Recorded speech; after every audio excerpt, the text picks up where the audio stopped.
Hello, everybody. It is a Tuesday, and that means one thing. It's time now for True Crime Tuesday, and we're going to switch things up a little bit today. As you may hear from my voice, I got a little under the weather over the weekend. That's okay, though. I'm bright, I'm cheery, and we don't have Jessica today. That's okay, too, because I brought in a good friend for a co-host this week. Everybody say hello to Travis Thorpe. Hi, Trav. How you doing? Well, hello, Timmy. Yes, I'm glad to be back again. Thank you for bringing me back. I really appreciate the opportunity to be in front of your audience again.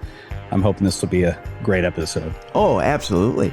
So what we're doing here, Trav, it is the week of Michigan Paracon. So that, of course, means we get to be lazy. No. It doesn't mean we be lazy. We're going to do something a little different. We're going to do Rip from the Headlines and Dumb Crime Stupid Criminals this week. So we're going to do a little Rip from the Headlines first, and then we're going to do Dumb Crime Stupid Criminals. Remind people where your show is again. Okay, so ACTJ, and I thank the Darkness Radio Army for coming out in full mass after the last time. We can be found on X. Of course, after I said that last time, our X got suspended, but we're back. Oh, no, that's not good. Well, we might have forgot to pay the light bill on X, so our premium got suspended for a bit, and then we paid our fee, and now we're back because the tax man's happy. Okay. But you can find us on X, you can find us on Facebook, you can find us on OpsLines, you can find us on Rumble, and what you're looking for is the American Council for Truth in Journalism. Okay, there you go. So check out Travis and the gang over there on that show there. So there you go. And if you're saying, well, Tim, how come you're not repeating it back? Well, it's because I'm under the weather. So there you go. All right. So Rip from the Headlines. We'll have Travis repeat it a few more times so you can find and it's in the description of the show too. So you'll be able to find it with the links and all that way. It's going to be a rough one today, Trav. I'm not going to lie, brother. It's going to be great. It's going to be awesome. Great. Prop me up, brother. I'm in a rough way today. So here's the deal. It may not be too funny in the beginning, but it'll get funny at the end. I'll guarantee you that. Rip from the Headlines. Once again, I got to thank our good listeners who came through as far as Rip from the Headlines as well. This one came from Tony, and it comes from Florida. And the headline is, "It's really scary. Remains of a mother and child who vanished 50 years ago found in a Florida canal." Yeah. The decades-long... What's that? 50 years? Yeah, 50 years. The decades-long mystery surrounding the disappearance of a Florida mother and her 3-year-old child is believed to have been solved after skeletal remains were unearthed in a canal on Sunday, according to police. Sunshine State Sonar, an organization that conducts searches for missing person cases in South Florida, said the remains belonged to 35-year-old Doris Wurst and her 3-year-old daughter, Karen. The two vanished from their home on 2nd Street in Plantation on November 12th of 1974. Yikes. That's a long time ago. Very long time. The mother's 1961 Chevrolet Impala was also nowhere to be found, according to the Plantation Police Department. According to police, the next of kin have been notified of the likelihood that the remains of their loved ones have been located. Police are still waiting for DNA and dental records. The mother and daughter's disappearance became a cold case in 1975, with follow-up investigations occurring in 1977, 1988, 1992, 1994, 2010, 2013, 2014, 2017, and 2018. However, results came back negative, and the two were never found. Man, interesting. I'm guessing that this Impala somewhere shows up on the set of Supernatural somehow. Probably, or in someone's junk heap, that's for sure. Then in June of 2023, the police department, Sunshine State Sonar, teamed up with the hopes of closing the case. On Sunday, the sonar team located a vehicle in a canal near the 10100 block of West Broward Boulevard. The dive search revealed the vehicle was a 60s model Chevy Impala. Skeletal remains consistent with an adult and small child were found inside the Impala, police said. Sunshine State sonar said toys, clothes, and shoes were also found inside the vehicle, which is entirely sad to find out. There was a hole in the roof of the vehicle, and as I got right above the top of the vehicle, I shined my flashlight in that hole, and I saw what I didn't know was, at the time, it looked like a person, a little briefcase. Michael Sullivan of Sunshine State Solar told NBC affiliate WTVJ. I grabbed it, and when I got it up to the surface and saw what it was a Fisher-Price kid's toy. Me and my brother just looked at each other, and it was pretty emotional, that moment, because to us, it was Karen. It was Karen saying, "I'm here and you got me." While the cold case has been solved, residents who live near the canal are on edge following the discovery. Of course, I would think they would be. Piedad Caballero told WTVJ the Sunshine State sonar team knocked on her door on Saturday asking for permission to access the canal from her property. "We've been here 20 years and we've been sleeping with dead bodies there for over 20 years not knowing. Who knows how many more are in there," Caballero said. "It's really scary." According to WTVJ, Sunshine State sonar said a man's remains and a car were found submerged in a nearby lake in the area of 80 Wimbledon Drive.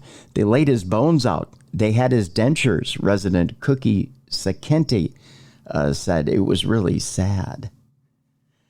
You know, we've had this discussion on the show before about how in any lake in any given time, not necessarily a canal, but in any lake, in any body of water, there could be multiple sets of bones, Travis, that are in that lake at any given time.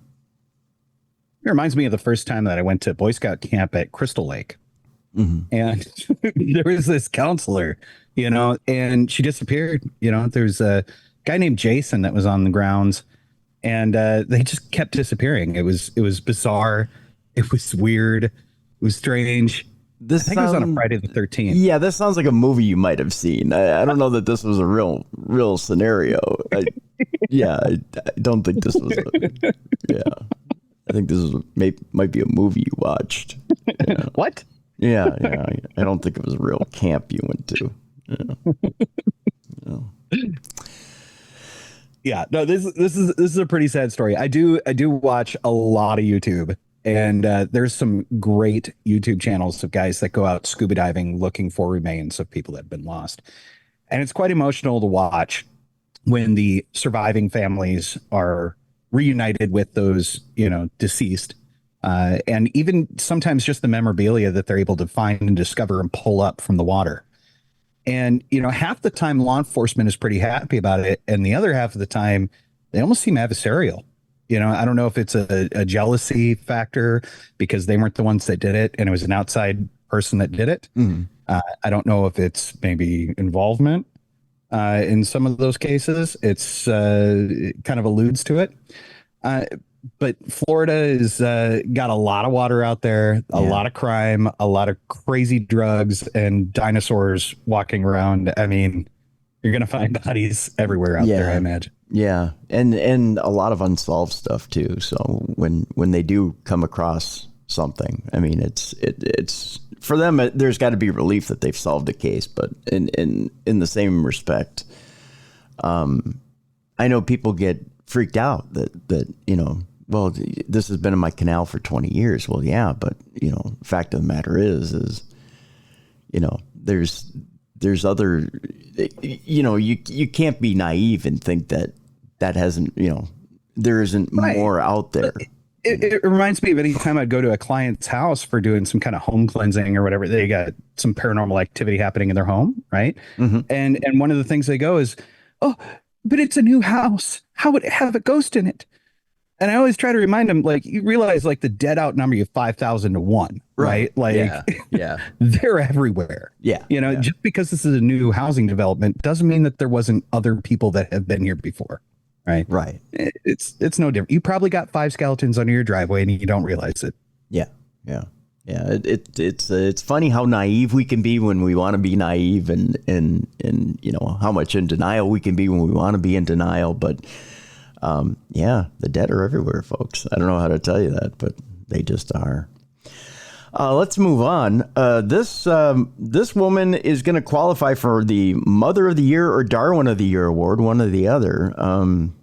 An Arkansas mother pleads guilty in the death of a boy who drowned in a toilet and was found under the floorboards. Definitely Mother of the Year. A 30-year-old mother will spend 4 decades in prison after her boyfriend fatally drowned her 5-year-old son in a toilet as punishment and injured her 6-year-old daughter in 2022. Ashley Rowland pleaded guilty on August 8th to 2 counts of permitting abuse of a minor. Arkansas State Police said in a release. She subsequently received a sentence of 40 years in the Arkansas Department of Corrections. According to an affidavit in December of 2022, Lee County deputies responded to a home on Front Street where Ashley Rowland brought out her daughter. The child had apparent injuries on her head that had scabbed over.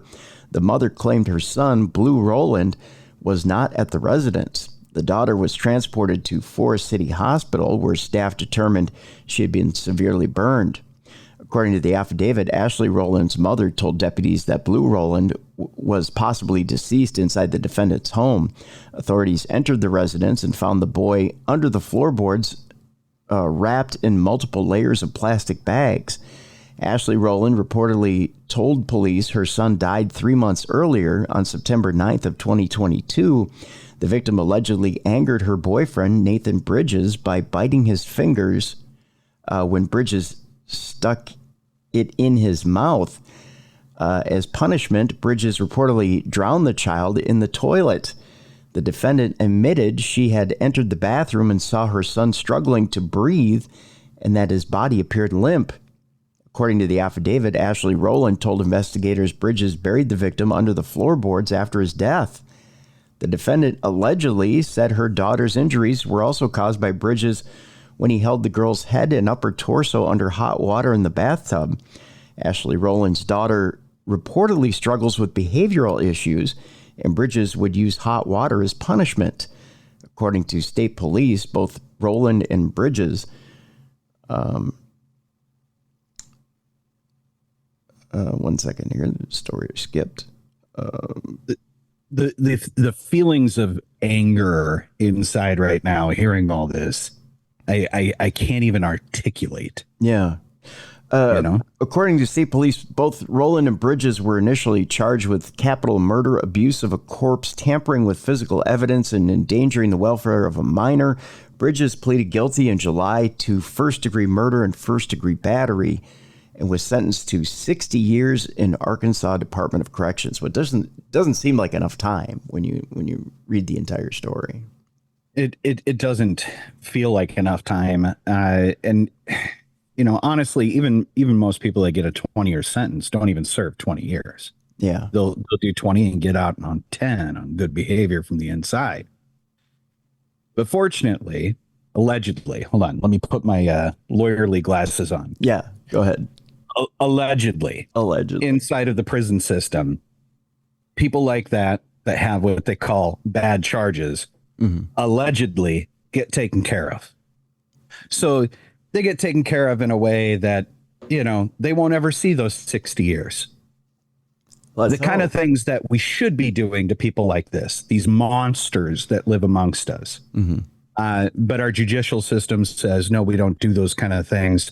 You can just sit in timeout for 60 years. Okay, lawyerly glasses are coming off. Okay. I have so many words I want to say that I know I cannot say on your show. Well, I mean, if you wanted to let one or two fly, you could. One could hope that, he gets taken care of appropriately, even if the justice system can't do it. We move on. An Oregon man is sentenced for killing a woman in a stabbing spree while high on meth. Meth is a wonderful drug, isn't it? Color me shocked. Yeah. The things you do well on meth. I think should be a children's book. The things you do while on meth. So then that way it's a cautionary tale, right? Please write that. Author that. Copyright that. I will. It's you people don't steal my idea. I'm going to write it and then put it out in elementary schools everywhere and watch it get banned. But yeah, the things you do while on meth. I'll be releasing that here next fall. A man recently pleaded guilty to robbing a bank in 2019 and stabbing. We're going to Beaverton, Oregon, by the way, the home of the Nike. A man recently pleaded guilty to robbing a bank in 2019 and stabbing several people in a crime spree, including one fatally while high on methamphetamine. The Washington County District Attorney's Office announced that Salvador Antonio Martinez Romero pleaded guilty on August 7th to first-degree murder, 3 counts of attempted first-degree murder, and 4 counts of first-degree robbery.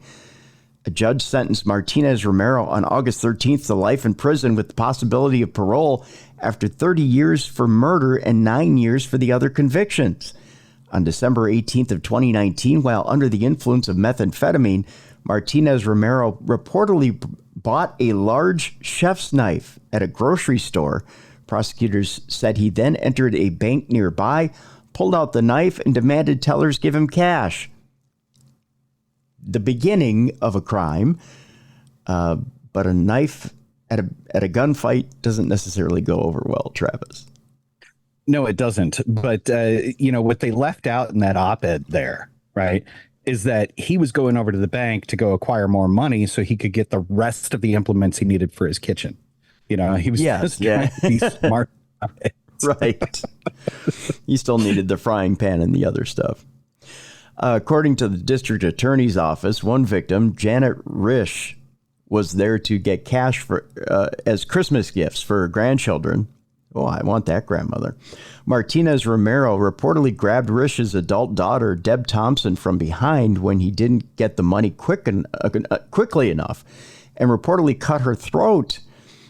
Tellers reportedly gave Martinez Romero cash.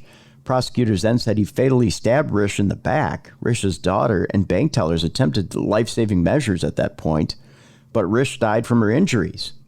Thompson survived the attack, but authorities said she was left permanently injured. As Martinez Romero fled the scene, he reportedly approached a third victim to steal his car.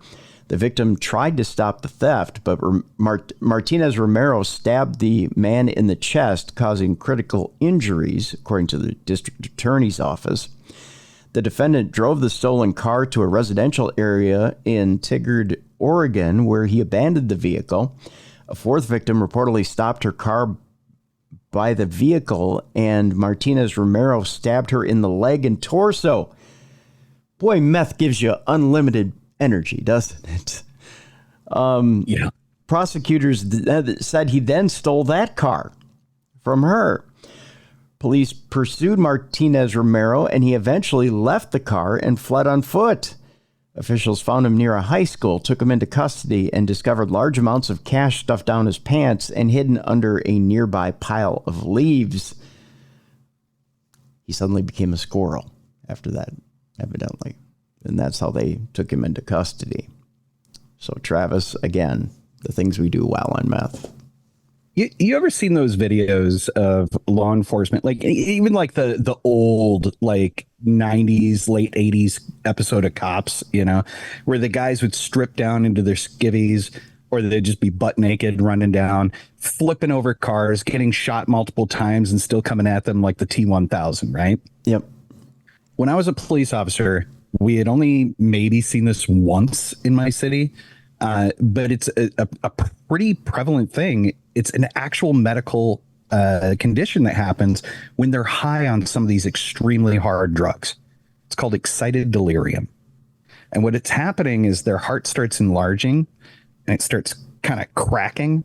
And so it's pumping at an extreme rate, but they're going to die as soon as they come down from this, right? Jeez. But while the body's going through this, every single fiber of their muscles activate. Oh, and they say that normally the human body is only using 30% of its muscle fiber, even if you're working out and trying as hard as you can. When you go through this excited delirium, every muscle fiber activates. And so that's why they're able to like lift cars. They're able to flip them. You can shoot them multiple times and they ain't going down. Yeah. It's crazy. Ooh. So yeah, the things you do on meth, you become the Terminator. It's crazy. Yikes. Tell you what, we'll take our break right here. When we come back, famous people in the news, both famous people who are murdered and famous people doing the murdering. We'll talk about that when we come back and rip from the headlines. And we'll also talk about a North Carolina man who, as we transition into Dumb Crime, Stupid Criminals, who is accused of fatally hitting pedestrians with his truck after being kicked out of a strip club. When you got to get kicked out of a strip club, you might as well take some people with you. That's coming up next on Rip from the Headlines right here on True Crime Tuesday. Welcome back to the best in true crime podcasting. This is True Crime Tuesday. I'm your host, Tim Dennis. Right over there is the co-host for today, Travis Thorpe. And continuing on with the theme today here, Rip from the Headlines, Travis, we're going to talk about some famous victims and famous criminals for the Rip from the Headlines segment. A story that's been in the news for the last few weeks has to do with, I guess a famous soap actor, Johnny Wachter, who is part of General Hospital. I don't want to say he fell from grace, but he came off of General Hospital and had been working at a restaurant for quite some time, where he had been murdered after his shift. LA police reportedly arrested multiple suspects in the fatal shooting of Johnny Wachter this past week. Police have reportedly issued warrants and arrested several people in connection with the May killing of General Hospital actor Johnny Wachter. I just rhymed there, sorry. Who was Dr. Seuss over here. Yeah. Who was shot in downtown Los Angeles as he walked to his car after work. According to KABC TV, which cites law enforcement sources, the arrests occurred Thursday, August 15th. The issuing of the warrants and likelihood of arrests also was confirmed by ABC News.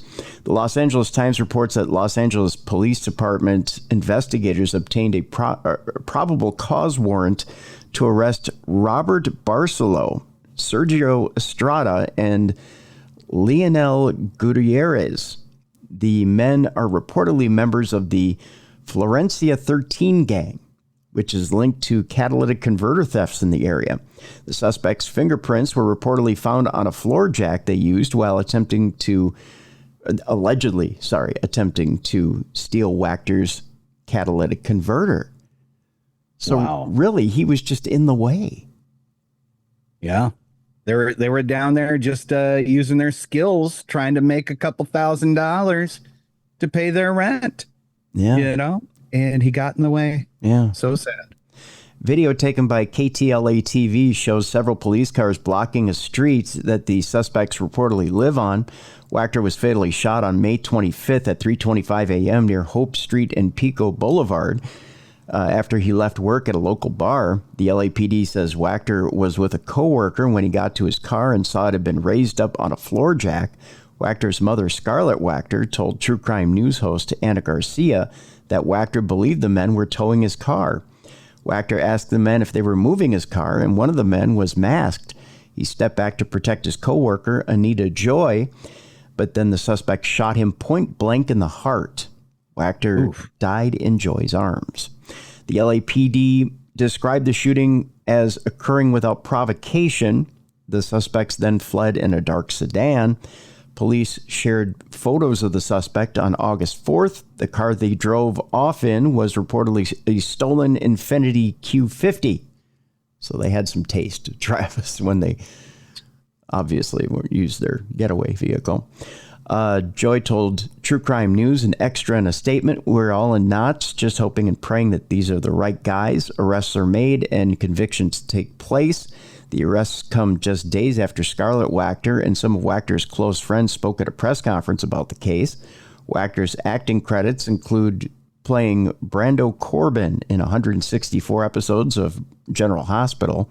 Scarlett Wachter's full interview with Anna Garcia was part of True Crime News, which premieres September 9th.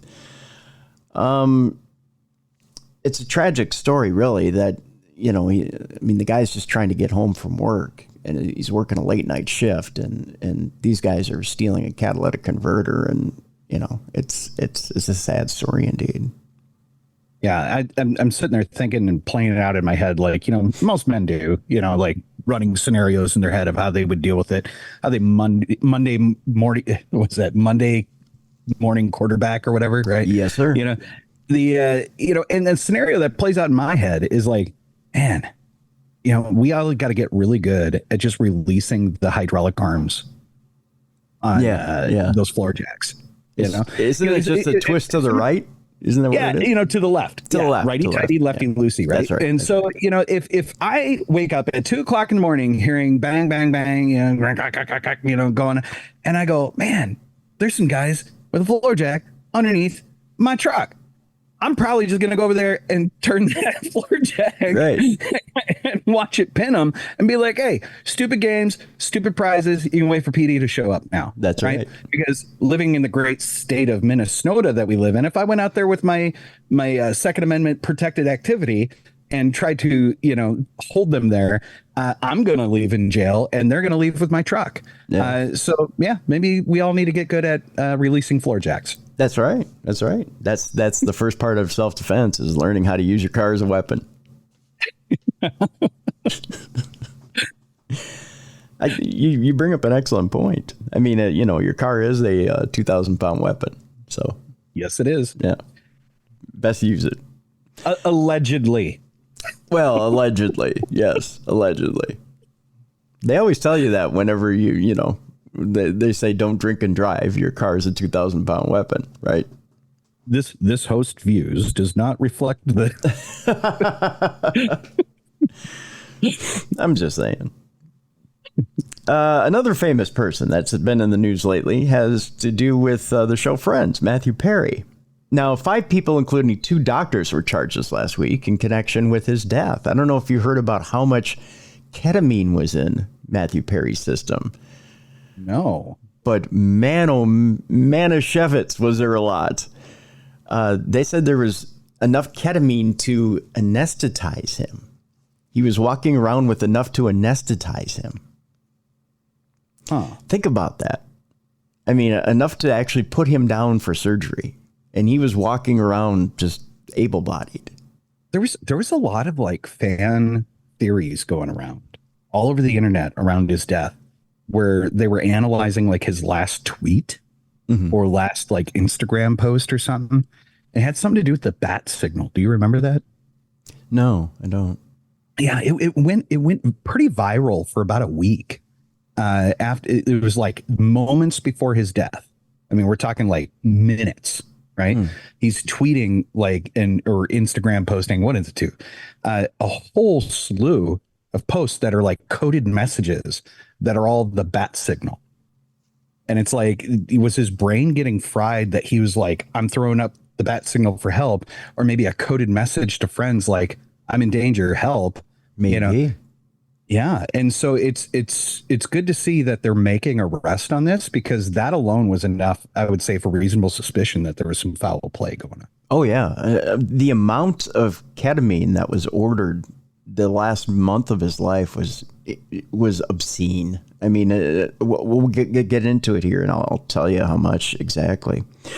Federal prosecutors announced Thursday that 5 people have been arrested and charged in connection with Friends actor Matthew Perry's fatal ketamine overdose in October of 2023. 41-year-old Jasveen Sangha, also allegedly known as the Ketamine Queen, and Dr. Salvador Plasencia were indicted on 1 count of conspiracy to distribute ketamine. Prosecutors are also charging Sangha with maintaining a drug-involved premises, possession with intent to distribute methamphetamine, possession with intent to distribute ketamine, and 5 counts of distribution of ketamine. Plasencia has also been charged with 7 counts of distribution of ketamine and 2 counts of altering and falsifying documents or records. The 3 other defendants include Perry's live-in assistant, Kenneth, I believe this is Awamasa, Eric Fleming, and Dr. Mark Chavez. Fleming also pleaded guilty last week to 1 count of conspiracy to distribute ketamine and 1 count of distribution of ketamine resulting in death. He reportedly confessed to buying 50 vials of ketamine from Sanga and providing the drugs to the actor. Sanga reportedly gave Fleming 25 vials days before Perry died. Wow. Now, I was watching one other news program that they were sharing texts back and forth that basically said, let's see how much ketamine this clown will buy. Holy cow. Yeah. And they were kind of laughing about how much they could distribute to him. Iowastinky pleaded guilty to 1 count of conspiracy to distribute ketamine causing death on August 7th. He reportedly admitted to repeatedly injecting Perry with ketamine without medical training, including performing multiple injections on Perry on October 28th, the day that Perry died. Additionally, Chavez agreed to plead guilty to 1 count of conspiracy to distribute ketamine. He sold the drug to Plasencia after obtaining it from a drug clinic he used to run. Chavez reportedly made false representations to wholesale ketamine distributor and submitted false prescriptions in a former patient's name without their consent. According to the statement, Plasencia learned Perry was interested in obtaining ketamine in September of 2023. Plasencia reached out to Chavez to buy the drugs to sell to the Friends actor.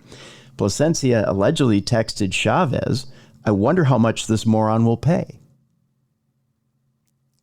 That's insane. That's could you imagine being treated like you're completely inept and nothing more than a cash cow? Yeah. For like evil human beings like this. Yeah. Right? And these are people that have taken a Hippocratic oath. These are people that are licensed medical doctors, right? Like this is what scares me when we look at society and society says you need to trust these professionals. Mm-hmm. You need to trust these people with the credentials. And yet they keep coming up in the news as these murderers and drug traffickers. Yeah. You know, society's going downhill, man. Yeah. We're just seeing more of it because of the internet. For sure. Iowastinky and Fleming also started working with Sanga in October of 2023 to obtain the drugs. Plasencia continued to sell Iowastinky the drugs, even though he learned a week before the actor's death that Perry's ketamine addiction was spiraling out of control. On the day that he died, Perry received multiple ketamine injections. Once news of his death became public, Sanga texted Fleming, "Delete all our messages." I don't know what that's going to do because, as you know, through technology, you can't fully delete anything. Nothing is ever deleted. Yeah. In 2019, Sanga sold ketamine to Cody McLaury hours before he overdosed. One of the victim's family members texted her and said her drugs killed McLaury.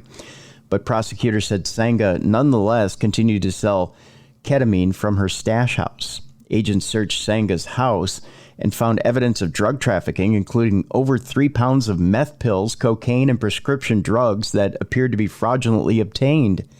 Plasencia allegedly falsified records to make it seem like he had a treatment plan for Perry. Sanga could face a minimum of 10 years and a maximum of life in prison if convicted. Plasencia could face 70 years for the ketamine charges alone. Iowastinky will be sentenced for up to 15 years, and Fleming could face a maximum of 25 years, while Chavez could get up to 10 years. U.S. Attorney Martin Estrada said in a statement, "These defendants cared more about profiting off of Mr. Perry than caring for his well-being. Drug dealers selling dangerous substances are gambling with other people's lives over greed. This case, along with many other prosecutions of drug dealers who caused deaths, send a clear message that we will hold drug dealers accountable for the deaths they cause." This was there's 2 lessons there, Tim. The first one being never get famous. Yeah.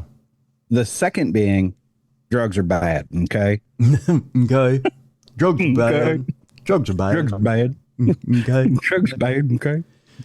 Yeah, this was just incredibly sad, and it was a case too where Matthew Perry had kind of fallen off the wagon. I mean, he was an addict who had gotten clean, and he had actually used ketamine in his treatment and spiraled out of control using ketamine, which was sad. I mean, using one substance to treat another substance was not the way to go. And it spiraled. You see that a lot in the methadone clinics. So like when people are coming down from using a lot of barbiturates, they'll go to these methadone clinics and they'll get Special K.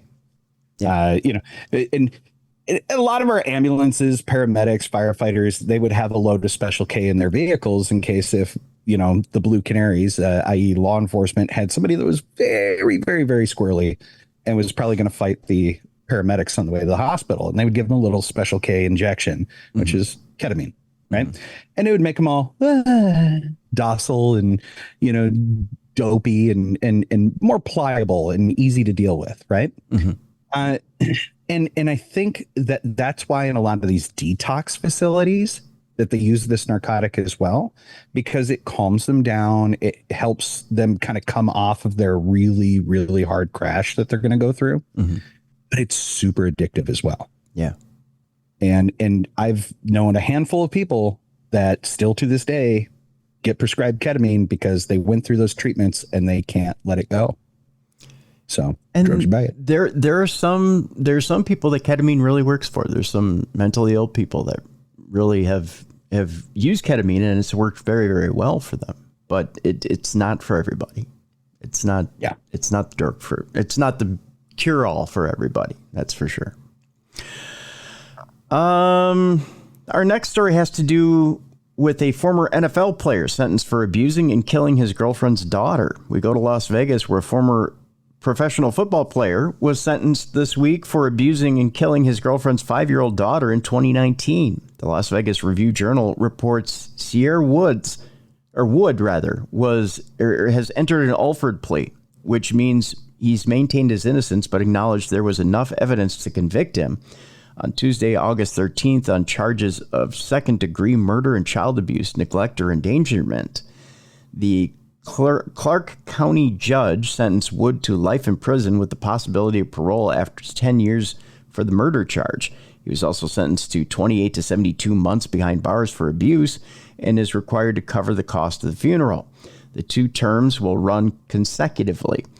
Court records show Wood was initially indicted on 21 charges, including 19 counts of child abuse for the death of Larea Davis. Davis's mother, Amy Taylor, pleaded guilty to the same charges and was sentenced to life in prison with the possibility of parole after 10 years and a minimum of 8 to 20 years for abuse.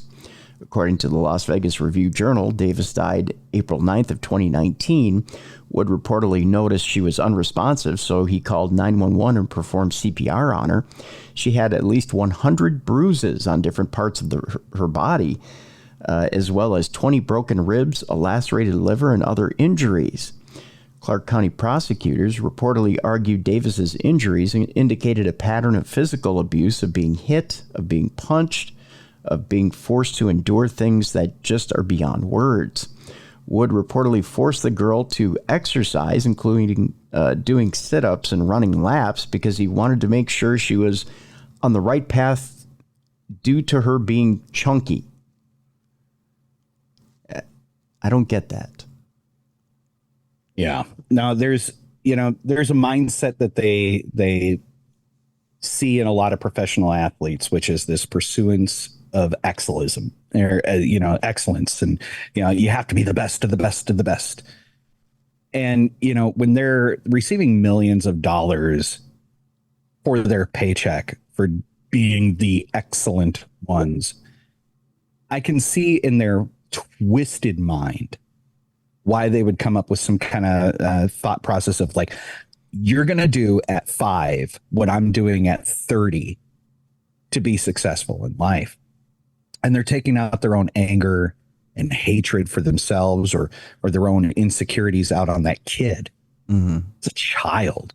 Yeah. It's a child.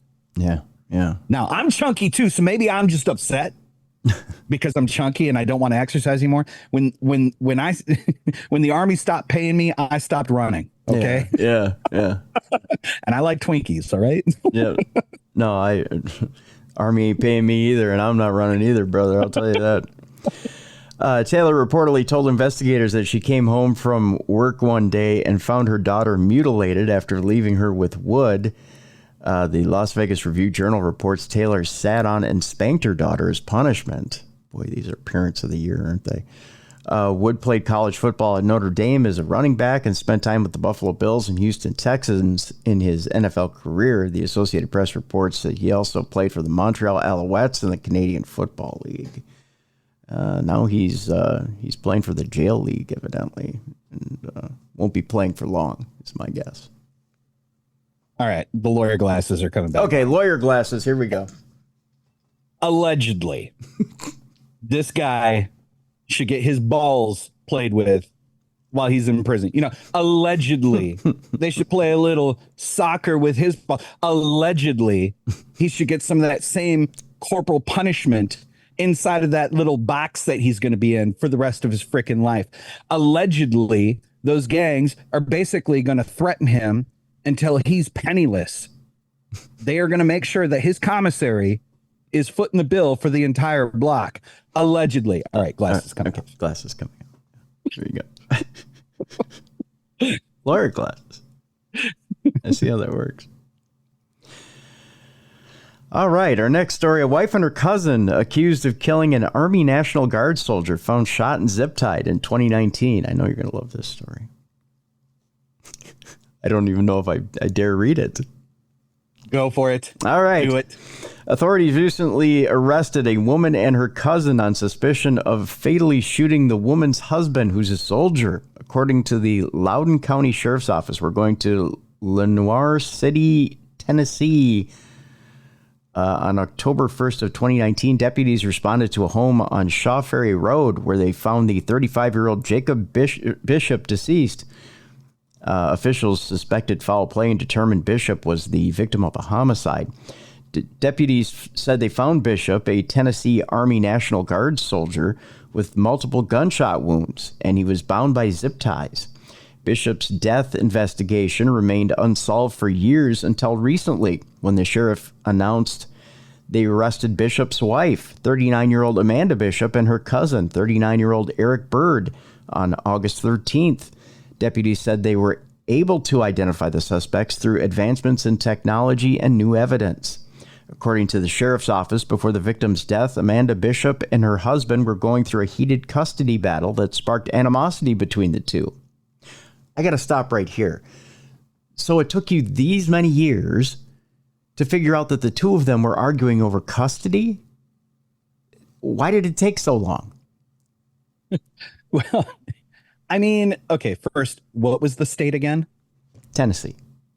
Uh-huh. Uh-huh. I mean, for those audience members in Tennessee, I'm sure all of you are the exception. I'm just saying, right? Now, secondly, right, they might not have been looking at that because, I don't know. There's no freaking excuse, Tim. They should have known. They should have known. It just seems kind of like lazy police work. I don't know. Bishop and Bird were booked into the Loudoun County Detention Center on charges of first-degree murder with the bond set of $1 million each. Loudoun County Sheriff Jimmy Davis said today's arrests mark a crucial step towards justice for Jacob Bishop and his family. This case has remained a top priority for our office. Well, evidently not if it took years for you to make the arrests. I wonder if there was a change of command. I wonder if there was a previous sheriff that didn't look at things for quite a while. And, you know, maybe this new sheriff, you know, won an election and maybe he was some deputy that was trying to work this case for years. And now that he's got the reins, he was able to close in on it. I think you're probably right about that. Yeah. Yeah. Yeah. Hitting it on the nose, I think. Yeah. We're going to Canton, Michigan. Politics. Yeah. We're going to Canton, Michigan for our next story. It has to do with a man allegedly fatally shooting his neighbor after the victim's daughter touched mulch in his yard. Get off my lawn. Right? It's one of those stories. A 47-year-old man was arrested on suspicion of shooting and killing his neighbor after the victim's daughter allegedly touched mulch on the suspect's lawn. Boy, people are touchy these days, aren't they?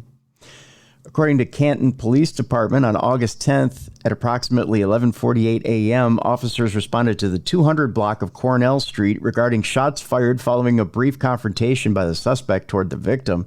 Officers found the victim in the street with a gunshot wound and moved him to safety for immediate medical assistance. Paramedics transported him to a nearby hospital where he died from the injuries. Canton police said the suspect, Devereaux Christopher Johnson, barricaded himself inside the house. Johnson eventually surrendered to police and was arrested on charges of premeditated first-degree murder, possession of a firearm by a felon, and 2 counts of felony firearm. The Michigan Republican Party identified the victim as Nathan Morris and released a statement regarding his killing. Morris reportedly worked as an engineer for Ford Motors, ran for the local school board, and stayed involved in local Republican politics. The statement says Morris and his family were taking a walk on Saturday when his daughter touched the mulch of one of the neighbors. Johnson allegedly retrieved a gun and threatened Morris and his family. Morris reportedly urged his family to go home and said that he would try and defuse the situation. The Michigan GOP described Morris as one of those few guys who are near perfect. He would do no harm and think no harm. WJBK-TV reports Johnson has had past run-ins with the police and trouble with his neighbors. Prosecutors reportedly motioned for a competency hearing. Canton police said Johnson is being held without bond. Now, if convicted, Johnson could face up to life in prison without parole. Now, I'm not a fan of people like just messing with my yard all the time, right? But I'm on a popular walking path, and there is at least 30 to 50 dogs doing their business on my front lawn all the time. And I don't really care. Yeah. I don't really care. Come, little girl, come over and play with the mulch in my driveway. Promise you, it'll be okay. That man is crazy. He's crazy. Now, however, I don't think he should be allotted this competency test. He's just crazy. Just punish him. I don't get it, Tim. Like what mulch is worth that? Mulch is what? A couple bucks a bag? Yeah. And like what? Like was it made out of gold? Right. Was there a copper mine underneath all that mulch? You know, was he hiding all that ketamine under there that they were selling to Matthew Perry? Right. I mean, like, what is going on with this mulch that makes it worth shooting somebody over? It's not that big of a deal. It's what, $8-9 tops a bag. If you're buying the good stuff, you know, if you're buying it on sale, you can get it for $2-3 a bag. It's not that big of a deal. You know, you replace it once a season. You know, if you're really on top of it, I don't know why you would admonish a little girl for. Hell, the chipmunks kick it up all the time out in the front yard. They don't. I mean, we don't admonish the chipmunks for kicking up the mulch. Why would you admonish a little girl for kicking up mulch? I mean, it's neighbors like that. It's people like that make me want to move further and further and further away from the city. Yeah, and put about 10 miles between me and every single other human being. You know? Yeah. Yeah. People are crazy, Tim. Yeah. They have some issues. Finally, today in Ripped from the Headlines, a North Carolina man accused of fatally hitting pedestrians with his truck after being kicked out of a strip club. This is pent up blue balls at its best. Well, I mean, we talked earlier about, you know, how vehicles are a great weapon. Yeah, they are. Well, talk about an extension of your rod, if you know what I mean. We're going, of course, to Tampa, Florida. This is, of course, Florida man at his finest. A 25-year-old man faces multiple charges after allegedly running over multiple people, including one fatally after being removed from a strip club due to inappropriate behavior. On August 13th at around 4:19 a.m., Tampa police officers responded to a parking lot of Emperor's Gentlemen's Club. Boy, that just sounds regal, doesn't it? It does. Yes. You know, that's where at least the B-level strippers are. Yeah. Well, yeah. Those are the ones that still have both their legs. Yeah. Yeah. So, yeah. They're second string. No eye patches there. You're getting quality entertainment. Emperor's Gentleman's Club, where a truck had crashed. Witnesses told police the driver, Dylan Fogel, had been kicked out of the club, and then he allegedly came back to drive the truck into a group of people standing at the entrance. Several people were near in the area at the time. Police said there were 3 victims, including Giovanni Soto, who was pronounced dead at the scene. The 2 other victims were transported to a local hospital to critical injuries, but have been released. Officials also transported Fogel to a hospital for injuries. According to police, Fogel's blood alcohol content was above the legal limit, and they believe alcohol contributed to the incident. You say. Weird. That's the follow-up book to The Things That Meth Makes You Do. That's right. The adventures that meth takes you on. This one is called The Things That Alcohol Makes You Do. Fogel faces charges of first-degree murder, 2 counts of attempted first-degree murder, vehicular homicide, 2 counts of DUI with serious bodily injury, and 1 count of DUI manslaughter. He remains held in the Hillsborough County Jail without bond. Records show Fogel is from North Carolina, so he's not a true Florida man. He's Florida man-ish. Yeah, he caught the virus while he was there. That's what it was. That's what it was. So there you go. With that, it's time now for us to lighten things up. It's time now for Dumb Crimes and Stupid Criminals. It's Crayon News story time.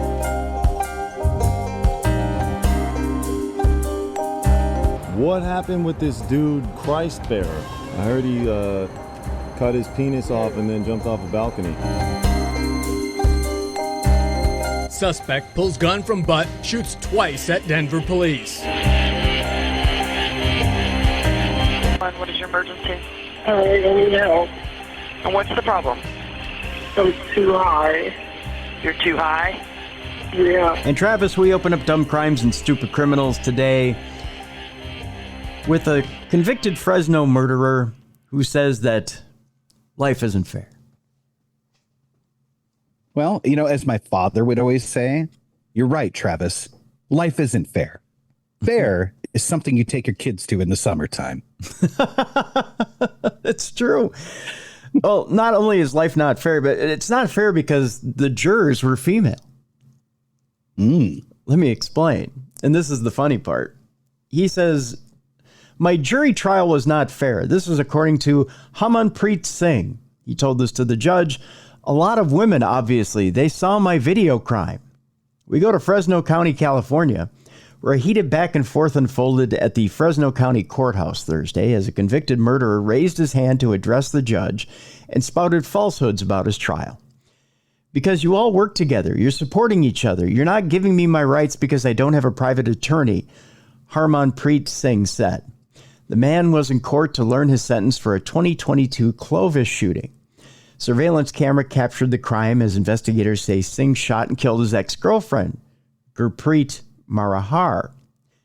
Oh, so he thinks because he committed domestic violence and the jurors were women that he's, they're not going to see it his way. Advantage. Yeah. Prosecutors say it was a case of domestic violence and a county jury convicted Singh of murder and assault after 8 days of trial in June. But Singh called it rigged because there were women on the jury. Well, women are going to be sympathetic because they don't like to get shot, Travis. Right. Well, but how many of them identified as men? I mean, did they ask? That's true. Yeah. I mean, Did he just assume their genders? He did assume their genders. My jury trial was not fair, he said. A lot of women, obviously, they saw my video crime. They don't know my situation, he said. Singh went on for several minutes. Instead of apologizing or asking for a lighter sentence, he criticized his female public defender. Oh, God. This is great. Genius. The comments seemed to strike a nerve with the judge. Unless you have something you want to tell me about this case, maybe even the possibility of some remorse, other than that, you can have a seat, sir, Judge Alvin Harrell III said. Your Honor, the jury is not random people, Singh said. They don't know about the laws. Sir, at this point, I'm going to have to sit you down, the judge said. The tense exchange happened just feet away from the victim's family. Yeah, that's a little rough. In a letter to the court read by the prosecutor, they expressed the pain they still feel and asked the court for the maximum sentence.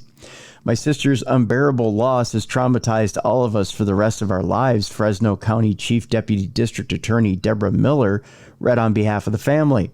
Her death was not due to a natural cause, but because she was murdered. That makes it even harder to accept. The judge ultimately sentenced Singh to 50 years to life in prison, which he ultimately deserved, and apologized to the victim's family for their loss. Wild. Could you imagine? I mean, like, he sounds like somebody that sits there and, oh man, I don't know if I could say this on here, does things to himself while listening to like Jordan Peterson or something, right? Yeah. And then like his entire jury pool is female. The DA is female. I'm sure the bailiff was female. And he's sitting there like, this isn't fair. That's karma. Yeah, it is. That is karma. Yeah. You think he would have known, right? You think at that point he would have just thrown up his hands and went, you got me. Yeah. Like, all right, I'm beat. Them's the breaks. Yep.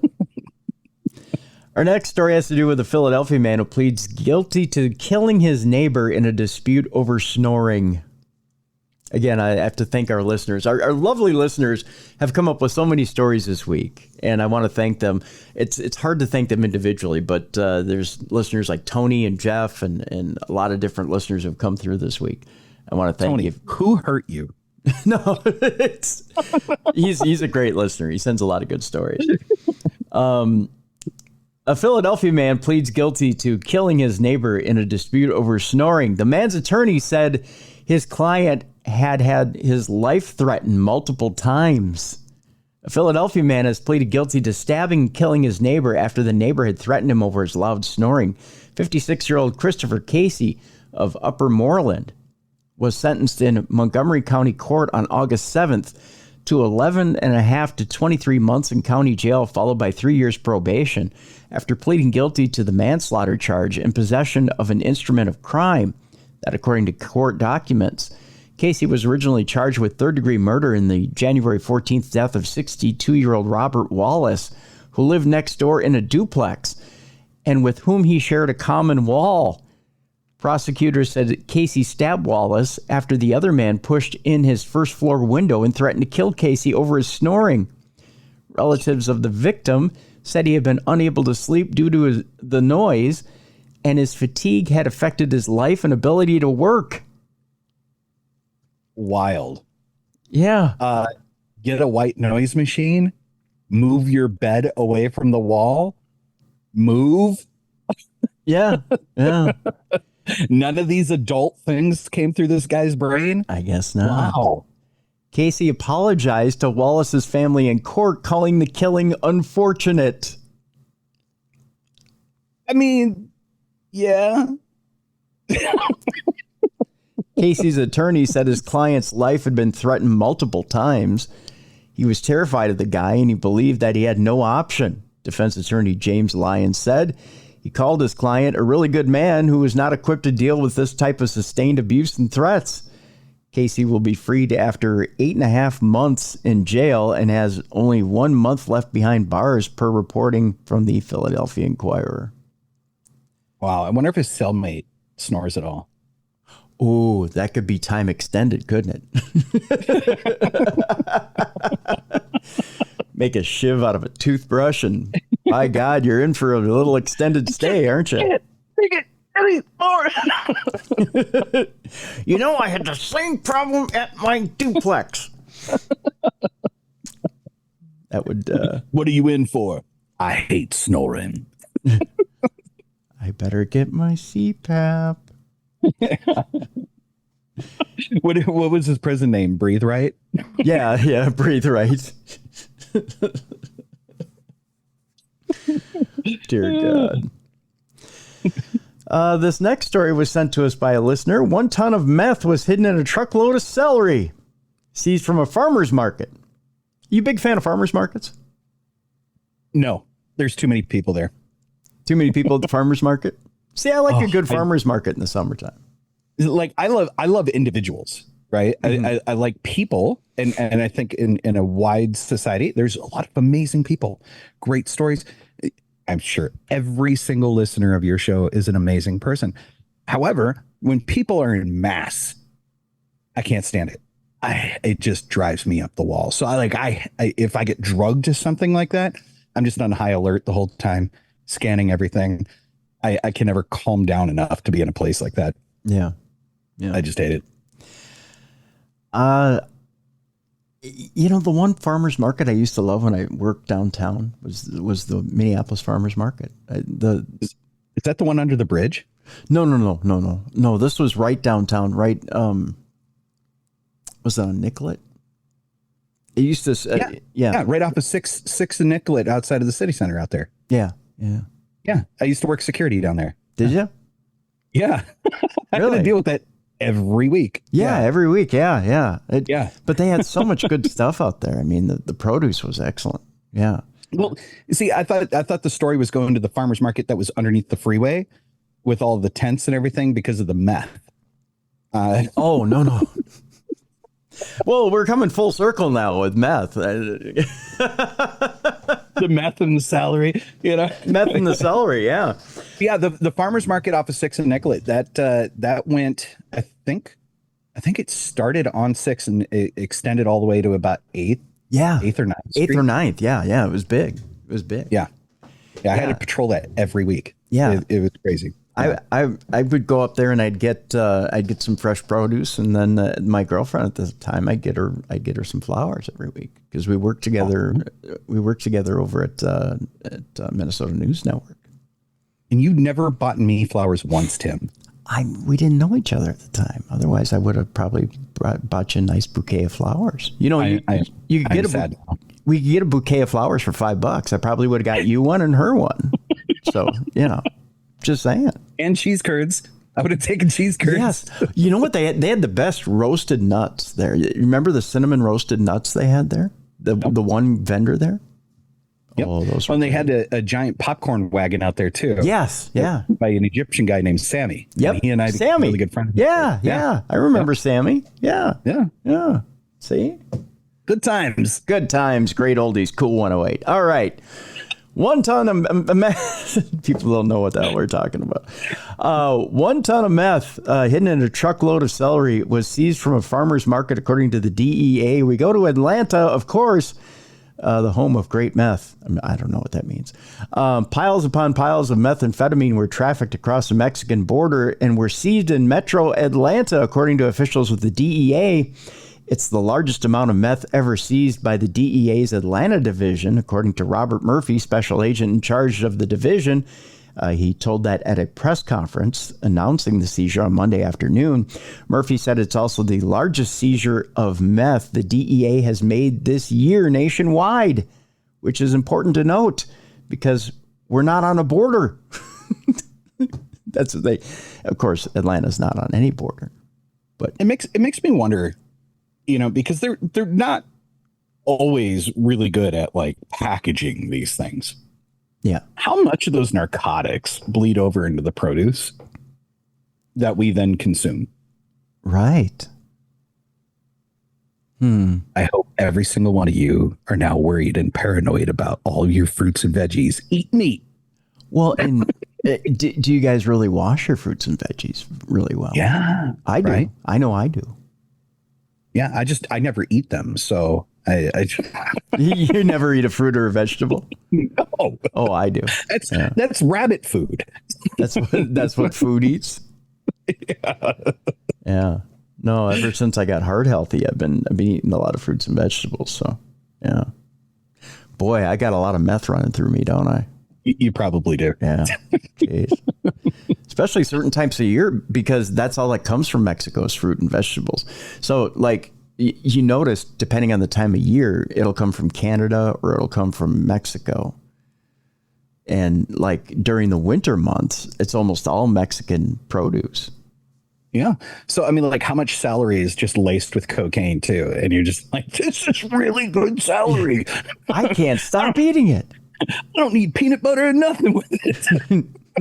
I could just feel so much better. My doctor was right. It's just giving me energy. Celery is life. Right. Murphy also said that it's the third largest seizure of meth the DEA has made this year nationwide, as I said before, which is important to note because they're not on a border. Most of these kinds of seizures that we have today, he said, occur on the border. Murphy said the bags of meth displayed at the press conference, over 1 ton, are worth more than $3 million in wholesale value. Think about that. A ton of meth is only worth $3 million. That doesn't seem worth it. No, it doesn't, does it? Like an entire metric ton, like a ton of meth is only 3 mil. Is only 3 mil. Yeah. Like that. In all that risk of getting it across. Well, maybe there's no more risk at the border. Maybe that's why it's so cheap. Yeah. I don't know. They said that that ton was seized by DEA agents and their local law enforcement partners at the Atlanta State Farmers Market located in Forest Park in Clayton County on Thursday. Murphy declined to specify the street value of the drugs. So there's a street value and then the assumed value, I guess. So that's just the assumed value. The street value would be a little higher. Yeah. But still. Allegedly. Oh, wait, you don't have the lawyer glasses on. Wait. Allegedly. So what? You double or triple it? So what, I mean, 9 million? Yeah, even if it's 9 million, that's not a lot of money. Yeah, and I'm not going to go back on like my cop experience for this. I'm going to go on my experience of binge watching Narcos on Netflix, right? And basically, anytime those narcotics cross a border, right, you add percentage to it, right? So like you could have a kilo of cocaine in Colombia and it's like $10. And by the time it's gone up to freaking New York, it's like $100,000. Right?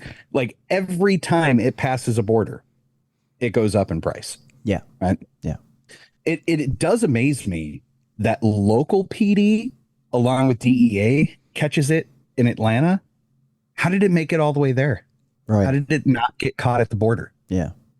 It was HSI just sleeping at the gate. Like it's a ton of meth. I gotta think somebody's paid off there. Somebody's paid off there. Or maybe the feds wanted to track where it was going. That's about the only other thing that makes sense to me. Yeah. There is one line in this story which is interesting. Georgia Agriculture Commissioner Tyler Harper said at the press conference that the celery was destroyed after the bust because it could have been contaminated by the meth. He says, you may be asking, why is the Department of Agriculture involved in this? Harper said, I think it's important to talk about that. Crime is like water, and just like water, always looks for the easiest path to go to and find its way through. He said, in this case, the easy path for drug cartels was Georgia's agriculture industry. He said his department's law enforcement division will continue to work with federal, state, and local partners to prevent drug traffickers from exploiting the state's farmers.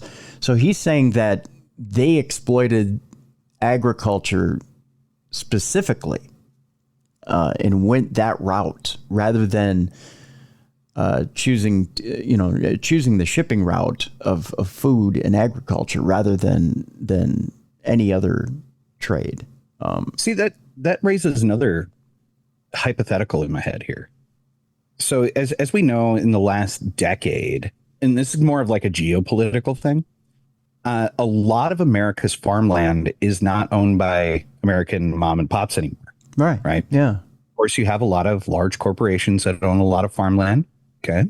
But you also have Bill Gates that owns a massive amount of American farmland. And surprisingly, a foreign adversary, the CCP. And the CCP owns, what was it? I think it was like 60 or 70% of America's agriculture right now. In the inside of the U.S. And yet they've also been tied by our federal agencies, identifying that they are the biggest proponent of bringing fentanyl across the border.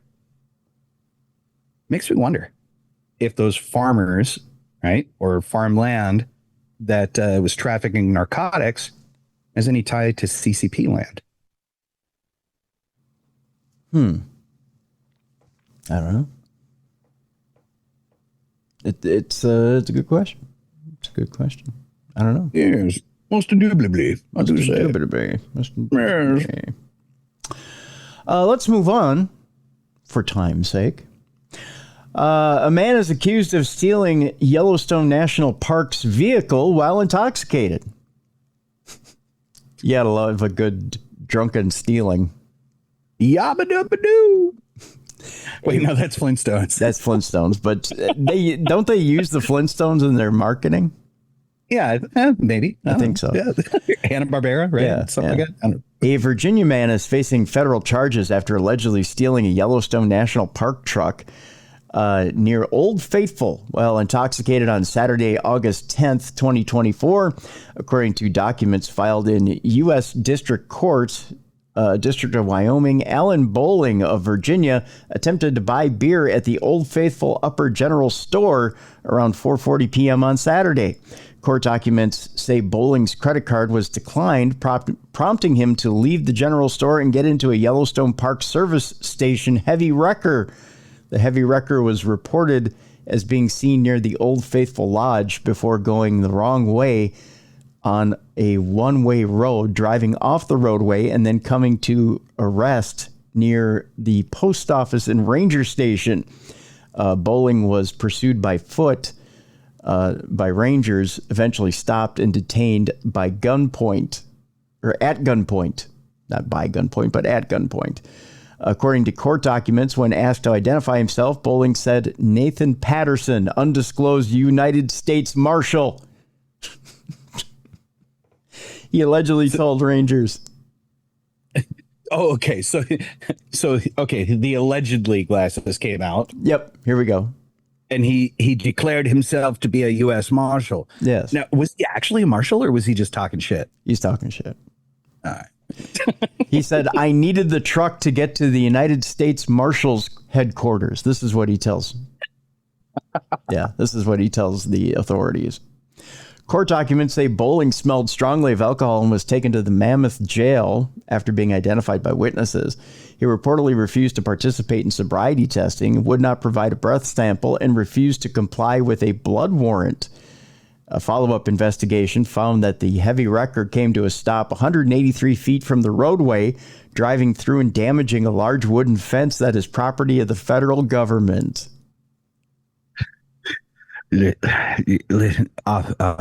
Ossifer, listen, I'm a U.S. Marshal. I swear to drunk officer, I'm not God. I swear to drunk, I'm not God. Bowling faces 9 charges, including DUI, destruction of federal property, and disorderly conduct. He's in a heap of trouble. Not impersonating a federal agent? I guess not. They're letting him off the hook for that one. He didn't produce a badge, so. Yeah, I mean, he played the card. I would just stack that deck heavy as crap, and then, he can plead out to less for those charges, Yeah. I don't know. Maybe that's mean. Yeah. You're going to love this next story, Trav. Oh, good. You ready for this one? We're coming home for this one, buddy. Right here to Minnesota. Oh. Tell me, Daddy. You ready for this one? A woman tries to run over her boyfriend with her car en route to couples therapy session. This is good old-fashioned Minnesota passive-aggressive. Oh.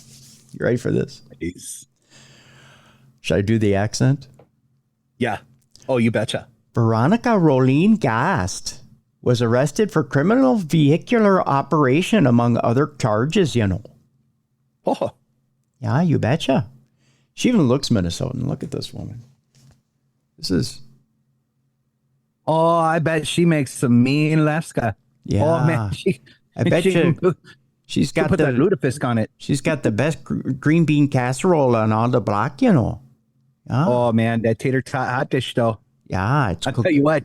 I'd eat a tater tot hot dish off of her kitchen counter. Whoa. I bet you... Kitchen counter. Yeah, off her granite marble counter, I'd plow that driveway, Yeah, Want to see her mugshot? Oh my God, yeah, let's see this hot mess. Yeah, there she is, Oh Oh, yeah, I'd plow that driveway. I plow that driveway, you know. I go fishing for some muskie. I'd throw one in her honey hole. Come on now. A 30-year-old Minnesota woman is in custody after an incident on the way to a couples therapy. Evidently, there's issues in the relationship. Well, you know, as they always say, that XY ratio, the hotter they are, the crazier they are. I was watching. You ever watch the show Mom? No. Okay, the reruns are on Nickelodeon and TV. I think it's TV Land. And it's basically the idea is the mother and the daughter are in therapy and they're ex-strippers. I mean, it's wonderful. They're part of AA and all their friends are in AA. They're sober, but they're, you know, it's a wonderful sholl. But sounds like a train wreck. I love it. It is. It's a train wreck show, essentially. Everybody's life is a train wreck, but they're sober. But there's a line from the show, and it's crazy in the head, crazy in the bed is what the daughter says, right? Because she's trying to convince the mom's husband, her new stepdad. She's like, you know, you're never going to leave her. You know what they say, crazy in the head, crazy in the bed. Wild. And I'm like, wow, that's a line. So did she hit him? Who? The chicken. Sorry, the Minnesota chick. Well, we got to get to the story. Oh, okay. Yeah. Okay, the story. Here we go. A 30-year-old Minnesota woman is in custody after an incident on the way to couples therapy. Veronica Rolene Gast was arrested for second-degree assault, criminal vehicular operation, bodily harm, gross negligence, and domestic assault, according to an affidavit obtained by Crime Online. Yeah, you betcha. Gast was driving to a couples therapy appointment with her boyfriend when the incident occurred on Wednesday. Before the incident, Gast and her boyfriend had been a couple for about a year. Oh, that's cute. And then they decide they want to go to therapy. According to Crime Online, while driving on the way to the therapist, Gast's boyfriend announced he was breaking up their relationship and requested to be taken home. Is that enough? That's the wrong time to bring it up, buddy. Gast then allegedly suddenly stopped her car and demanded her boyfriend exit the vehicle. Ooh, she had enough. According to the affidavit obtained by Crime Online, the victim, her boyfriend, passed in front of the car to get to a nearby sidewalk, walking back at the car. Jeez. Wrong move. When her boyfriend passed in front of the vehicle, Gast allegedly made eye contact before hitting the gas pedal in an attempt to run him over. Yikes. This is wild. It is, isn't it? He then smashed into the windshield after rolling across the hood of the vehicle. He shattered the windshield, lacerating his right elbow in the process. And when that happened, he went, oh.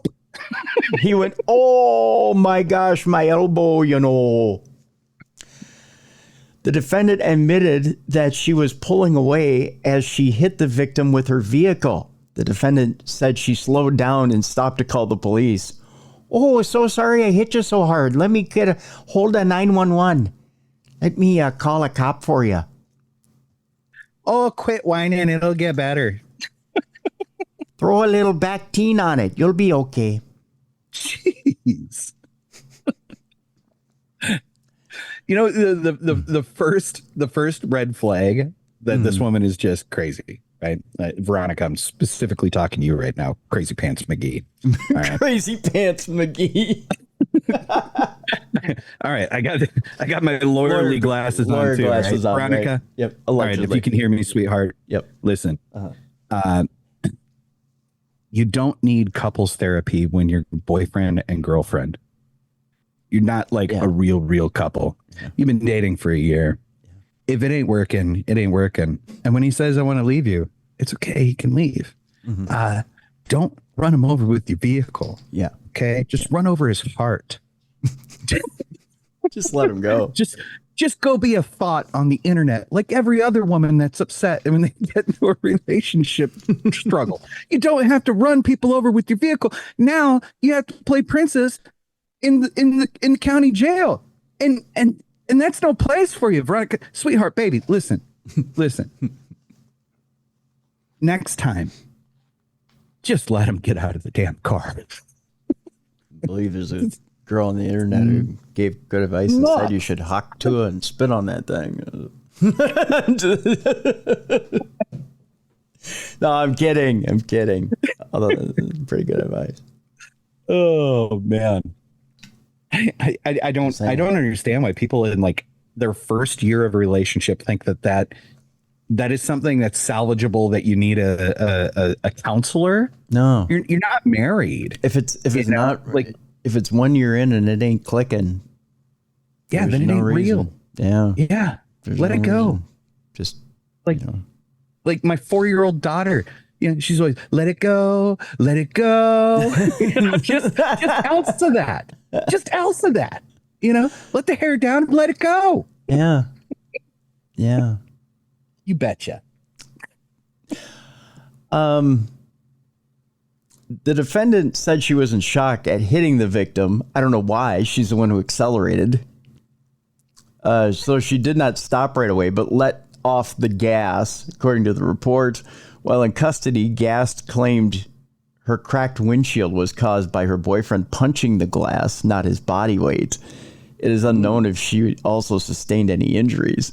The Otter Tail County Sheriff's Office did not immediately respond to Fox News Digital's request for comment, although he could probably be heard giggling for miles.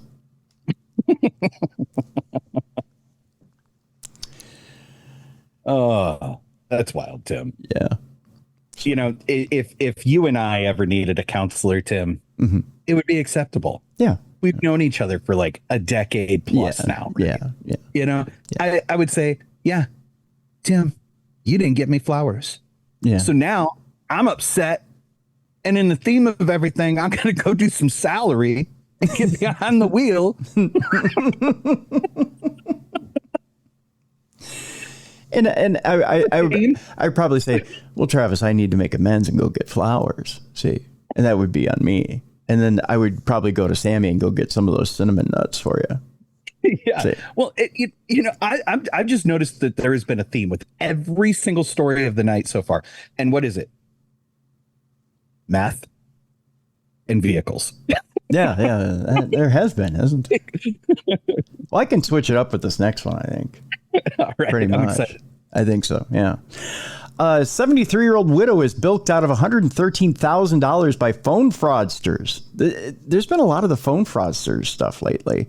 Yeah, we talked about that last time. Yeah. This duo is busted in the latest scheme on preying on the elderly. An elderly Florida woman was swindled out of $113,000 after she fell victim to a telephone fraudster who posed as a federal agent and claimed that her bank accounts were being attacked. In a scam that has become commonplace, a 73-year-old woman told police she received a call last month at her Clearwater home from a male with an Indian accent. That should be your first indicator. Are you saying the FBI doesn't hire anybody from India? No, I'm not saying that. I'm just saying that, you probably should be a little leery. So the male with the Indian accent who claimed to be an agent with the U.S. Department of the Treasury. Now, why would the U.S. Department of the Treasury be calling you at home? Yeah, they wouldn't. They would just show up because that's the Secret Service. Yeah. The caller, she said, warned that her bank accounts were under assault by someone who was trying to take her money. To protect her funds, the agent advised she had to put her money in an escrow account, a transfer that he would assist her in doing. Boy, this just sounds fishy. Why do people fall for this? Because they were told to stop hoarding money in their mattresses. Yeah, true. The victim, a widower who once worked as a court clerk, was sent a QR code and instructed to withdraw $17,760 and transfer it via Bitcoin, which she did. Oh, God, that's a horrible idea. Don't trust them. Yeah. The federal government will not call you. They will send you snail mail or show up unannounced at 3 to 6 o'clock in the morning. Yeah. Okay. Yeah. They will not call you. All right. And they won't ask for anything via Bitcoin. Yeah. Yeah. Well, at least yet. Yeah. Yeah. The fraud quickly escalated. The victim was directed to withdraw $46,000 in cash, which was subsequently picked up at her modest residence by a man who gave her a secret code word. God, this just gets worse. Earlier this month, a woman handed over an additional $50,000 to the courier. After the woman had been bilked out of $113,000, cops were informed of the scam. An arrest affidavit does not indicate who contacted law enforcement. Scammers prey on victims, usually the elderly, who can end up fearful, disoriented, and not thinking rationally, even in the face of what appears to be a ludicrous claim being advanced by a stranger on the phone. When the fraudster arranged another $50,000 pickup, a surveillance team was positioned near the victim's home on Thursday afternoon. Investigators spotted the driver of a Kia SUV, which all good government employees drive, dropping off a man near the septuagenarian's residence. The mule carried a backpack and walked back and forth past the woman's home, all while on the phone and looking around. The courier then made contact with the woman and gave the secret code. An undercover detective handed over a box with a supposed $50,000. Police quickly detained the mule, identified as Wei Sheng He, 34 years old. Other officers arrested the Kia driver, who was in a nearby parking lot out of sight while the transaction was conducted. The driver, cops say, was 56-year-old Jean Sun. He and Sun were both charged with scheming to defraud in excess of $50,000, a first-degree felony, carrying a maximum of a 30-year prison sentence. Sun refused to speak with police, while he claimed to have been instructed by a friend from California on the details of the pickup and did not know the driver he was with. Sure. That's how it goes down. Yeah. No, that's absurd. And what's interesting, I'm listening to their surnames. They don't sound Indian by their names. They sounded more Chinese. Yeah. Yeah. I wonder if there's a way bigger international scheme going on. I bet. That's interesting. Yeah. According to court records, he and Sun, both of whom were born in China, ding, ding, ding, ding, ding, live about 6 miles apart in suburban Los Angeles. The defendants are each locked up on a $150,000 bond. A U.S. Immigration and Customs Enforcement detainer has also been lodged against Sun. A judge has ordered the pair to have no further contact with the fraud victim. The identity of the male with an Indian accent is unknown, though he likely was orchestrating the scam from overseas. Wild. Yeah. Wild. Huh? I'm in the wrong business, Tim. I'm telling you, I think maybe what I need to do, because I know that, like everybody else, eventually I will allegedly grow old. Mm-hmm. Right. So since I said the word, I'll put the glasses on. Yep. There you go. Allegedly, I'll grow old. Mm-hmm. I'll get stupid, and I'll probably fall for some kind of crap too. Right. Mm-hmm. Because, Bitcoin is a relatively new concept that most of us firing on all pistons understand that that's not going to be a way that the federal government's going to work. Right. But by the time I'm 70, that's going to be a dinosaur technology, and it's going to be something else, some convoluted thing that I don't understand. So I have a lot of sympathy for those, elderly victims in this case. Yeah. They don't understand because it's a world left behind. Right. Right. Right. So what I will do is probably just develop a trust, put all of my money in that trust, and only give myself the ability to pull out enough money for salary and strip clubs. And that'll be it. There you go. There you go. Well, Travis, it's time now for a Not Safe for Work part of our program. If you're at work right now, put in your earbuds because you don't want your fellow employees to hear this. You don't want your boss to hear it as well. If you're at home and you had the kids around, I don't know why you've had kids around for this long, but put them away. I don't know, in the kitchen cupboards or whatever you do with them at this point. You don't want the kiddies to be hearing this. We'll give you 5, 4, 3, 2, 1. Here we go. The first story is, of course, out of Florida, where a Florida doctor is not wearing hearing aids.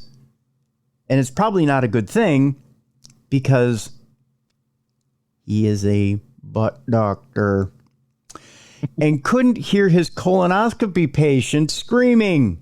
That at least is the complaint, Travis. Oh. Yeah. Let's get down to this story. According to the Florida Board of Medicine, Dr. Ishwari Prasad couldn't hear the patients yelling in pain because he wasn't wearing his hearing aids. He's not allowed to perform colonoscopies for now. I bet you his Yelp rating is in the toilet, so to speak, if you know what I mean there. A Florida doctor is facing disciplinary action after state officials say his failure to wear hearing aids during a colonoscopy left a patient screaming in pain. According to a Florida Department of Health administrative complaint reviewed by USA Today, gastroenterologist Dr. Ishwari Prasad was placed on probation by the state's Board of Medicine after 2 colonoscopy procedures went wrong under his care. That's too many. Yeah. I mean, you do one and it's kind of crappy. You do the other and it's a pretty shitty job. Yeah. You're elbows deep, my friend. That's for sure. In one instance, at the Tampa Ambulatory Surgery Center in June of 2023, Prasad improperly delegated tasks to a surgical tech. The complaint reads, the tech did not have a medical license, but was instructed by Prasad to perform at least one inappropriate task from a list that included scope insertion, scope manipulation, manipulating an instrument over polyps or tissue, or removing polyps or tissue.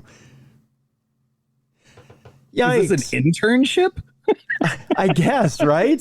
It's like, hey, janitor, come over here for a second. I got to finish my sandwich. Would you come over here and grab the scope and run it over the polyps here for a second? I ran out of salary. My hands are getting shaky. Prasad is hearing impaired and uses hearing aids in compliance with what the complaint calls the minimum prevailing professional standard of care to allow him to hear and communicate during procedures. However, Prasad was not wearing the hearing aids for at least one, if not both of the procedures detailed in the complaint, rendering the surgical team unable to effectively communicate with him, according to the complaint. Prasad did not immediately return USA Today's request for comment on Friday.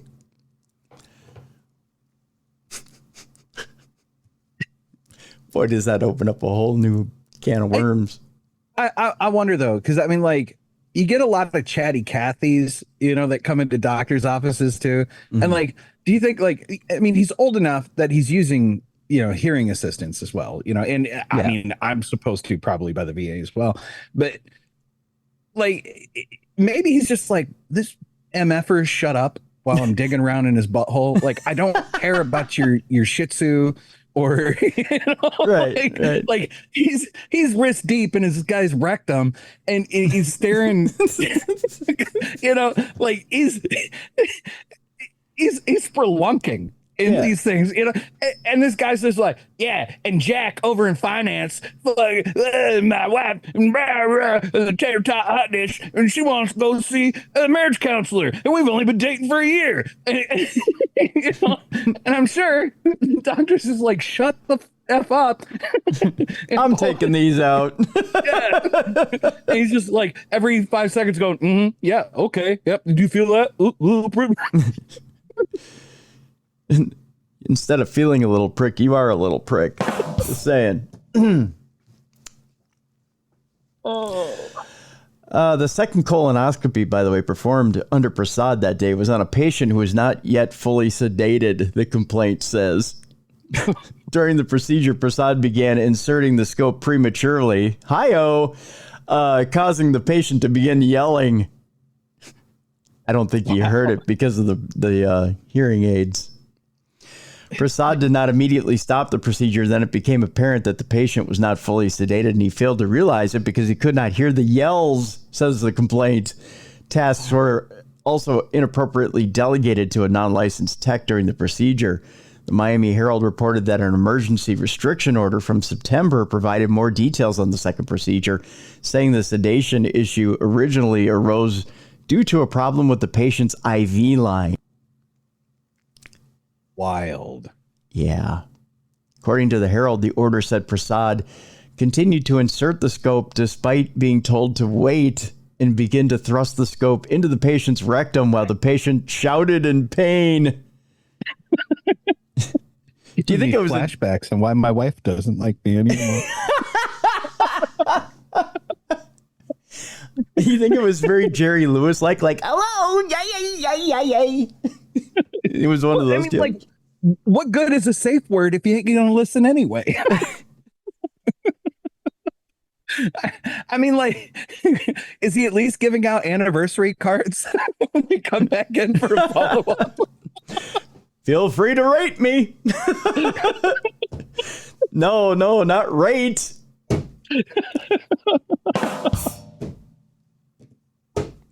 Oh. Was his name Dr. Cosby? What was it? No, Prasad. Oh. Yes. Oh, that's right. The guy wasn't fully under. Yeah. I forgot. Yeah. Oh, man. Did he at least buy him dinner first? The patient began to yell and shouted that he was in pain and could still feel everything. And Dr. Prasad said, well, it's not a party if you're not feeling everything. The order said, according to the Herald, Dr. Prasad continued to move the scope while the patient continued to scream. And Dr. Prasad said, hey, it ain't fun for me if you're not screaming. The outlet also reported that a hospital administrator had to be present in the room and told Prasad he needed to wait, to which the gastroenterologist leaned over the patient and shouted, I know, to the administrator, yet continued to manipulate the scope. Oh, that bastard. So now Prasad has been placed on probation. How just on probation? I mean, I don't understand that. Like, you're way outside of the lines here, Doc. Yeah. Way outside of the lines. Yeah. Right? Yeah. Ugh. I don't know. Prasad, who's been licensed to practice in Florida since 1990, has been placed on probation as a result of the complaints. He's also been fined $7,500 and must pay an additional $6,301 in case costs. He is required to take a 5-hour course on continuing medical education in laws, rules, and ethics before the deadline of August 7th, 2025. Prasad's a 5-hour course. A 5-hour course, yeah. His probation means he will not be able to perform any procedures on his own until he's either evaluated for competency by one of the multiple designated programs or performs 10 gastroenterology procedures under the supervision of a physician who will then make a recommendation to the probation committee. I guarantee you he ends up working at a VA. Probably. We used to joke all the time. What do you call a medical doctor that graduates all A's, top of his class? Doctor. What do you call a doctor that barely makes it by the skin of his teeth? A VA doctor.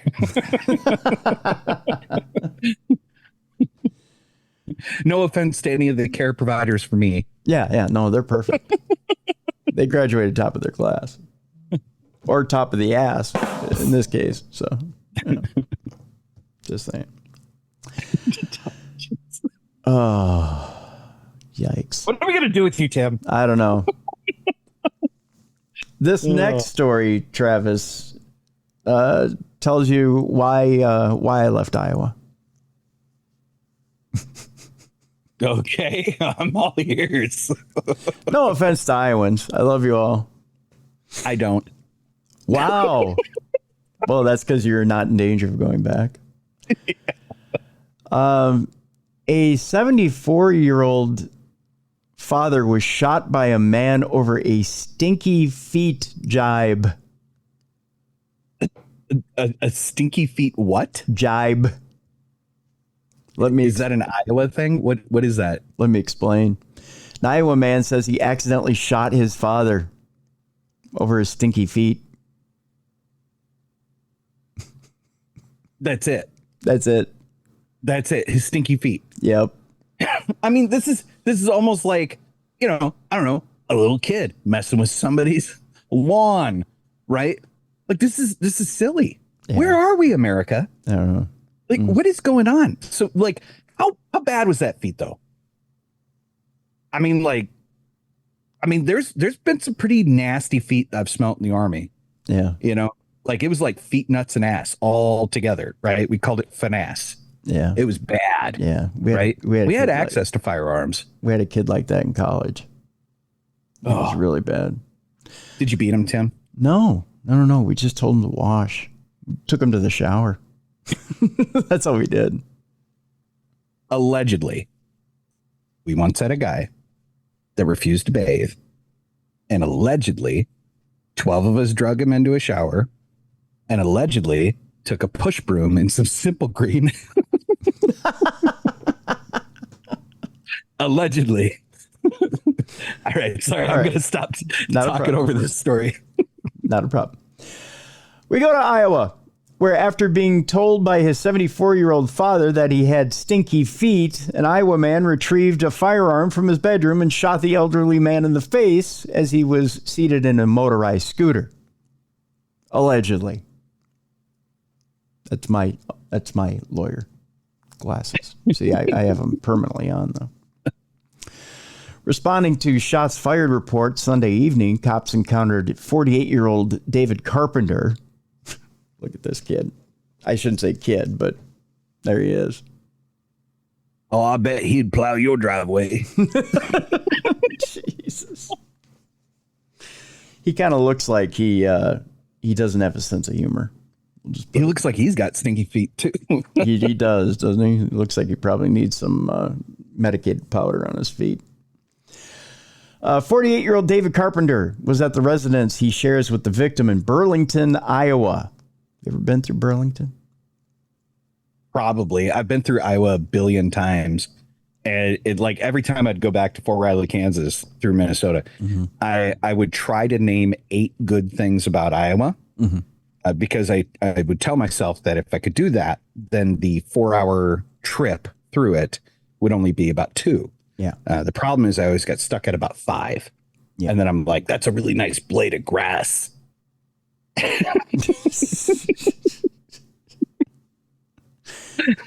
I've been to Burlington. That's all I can say. I've been to Burlington. Did they have a lot of good smelling feet in Burlington? I don't know. I tried to get through it as fast as I could. The 6-foot, 300-pound David had called 911 and stated that he had just shot his father, William Carpenter, in the face. Not a great way to introduce yourself to 911. William, who survived the gunfire, told officers that he and his son were in an argument over David's stinky feet, a dispute which escalated to David grabbing his gun from his bedroom and shooting William in the face. Questioned by police, David said he and his father were in the living room when William told him that his feet stink. During a subsequent heated argument, David claimed his father made a comment about shooting him. David said that he had got his gun and pointed it at his father's face. He claimed that he then accidentally pulled the trigger. At the time of the shooting, 2 children were in the living room watching TV. Jesus. Wow. Yeah. David was arrested for attempted murder and child endangerment, locked up in the county jail. He's scheduled for an August 21st preliminary hearing and has been ordered by a judge to have no contact with the victim. May he rest in piss. Yeah, exactly. All right. We got, I think, just a couple more stories here, and then we are done for the day. As a matter of fact, we do. We have 2 more stories here. I am going to show you this picture here, so you on video will get the punchline before we get to the actual story. Okay? Oh, this is going to be good. All right. So, sometimes a t-shirt means everything, Travis. A man of 22 was busted for a DUI and makes a strong anti-bullying statement while doing so.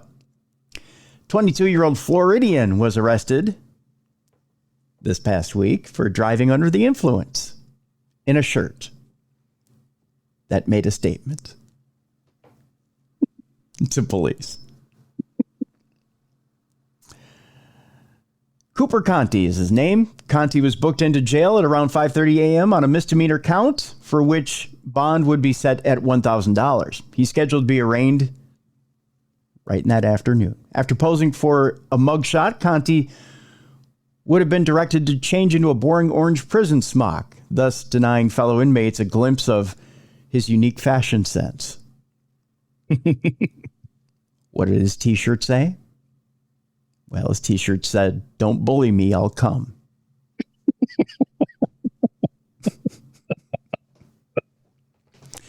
I doubt the officers taking care of him poked and prodded him. I was at the Steele County Free Fair on Saturday. I took the family out there, and there was a guy walking around with a t-shirt that I thought took the cake until I seen this. And his t-shirt just said, "I sleep with my son's teacher. He's homeschooled." and I thought that was pretty clever and pretty awesome. That's what takes the cake. I might have to start looking on Etsy or something. All right. Our final story today is one of mistaken identity. But boy, when you really screw up, you screw up. This one is a screw up. This traveler revealed that she was banned for life by American Airlines for something she didn't do. And she says, "I am literally a lesbian." Are you ready for this, Trav?